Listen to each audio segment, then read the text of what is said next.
Chicken ಉರುವಲು 1.5 kgಯಷ್ಟು chicken ತುಂಡುಗಳನ್ನು ತೊಳೆದು ಒಂದು ಬೌಲಿನಲ್ಲಿ ಹಾಕುವುದು. ಅದಕ್ಕೆ ಬೇಕಾದಷ್ಟು ಉಪ್ಪನ್ನು ಸೇರಿಸುವುದು.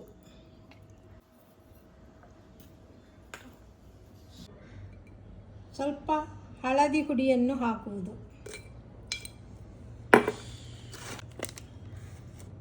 ಗರಂ ಮಸಾಲ ಹುಡಿಯನ್ನು ಹಾಕುವುದು.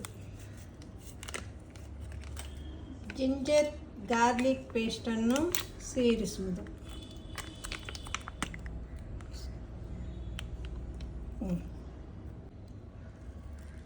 ನಿಂಬೆ ರಸವನ್ನು ಸೇರಿಸುವುದು.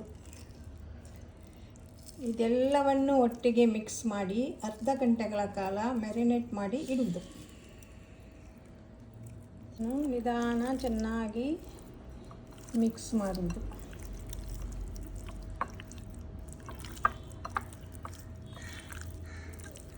ಒಂದು ತೋಪಿನಲ್ಲಿ 1 ಗ್ಲಾಸ್ನಷ್ಟು ನೀರನ್ನು ಹಾಕಿ ಅದಕ್ಕೆ 15 ಉದ್ದ ಮೆಣಸನ್ನು ಹಾಕಿ 10 ನಿಮಿಷ ಚಿಕ್ಕ ಉರಿಯಲ್ಲಿ ಬಿಸಿ ಮಾಡುವುದು.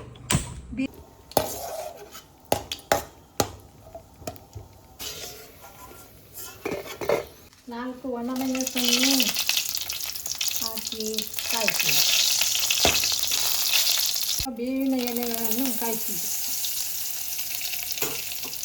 ಬೇಯಿಸಿಟ್ಟ 15 ಮೆಣಸನ್ನು ತಣ್ಣಗಾದ ಮೇಲೆ ಗ್ರೈಂಡರ್ನಲ್ಲಿ ಹಾಕಿ ಮಿಕ್ಸಿಯಲ್ಲಿ ಹಾಕಿ ಗ್ರೈಂಡ್ ಮಾಡೋದು.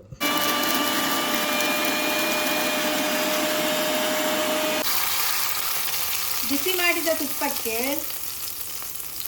ಗ್ರೈಂಡ್ ಮಾಡಿದ ಮೆಣಸನ್ನು ಹಾಕುವುದು. ಹಾಕಿ ಸ್ವಲ್ಪ ಬಿಸಿ ಮಾಡುವುದು.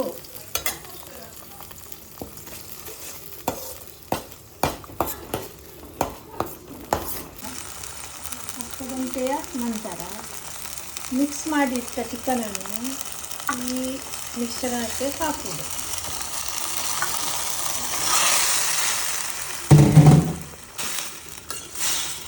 ಬೇಯುವವರೆಗೆ 10 ನಿಮಿಷ ಬೇಯಿಸುವುದು. ಈಗ ಚಿಕನ್ ಬೆಂದಿದೆ. ಅದಕ್ಕೆ ಕೊನೆಯದಾಗಿ ತುಪ್ಪದಲ್ಲಿ ಕಾಯಿಸಿದ ಗೇರುಬೀಜ, ಮೆಣಸು, ಬೇವಿನ ಎಲೆಯನ್ನು ಹಾಕುವುದು.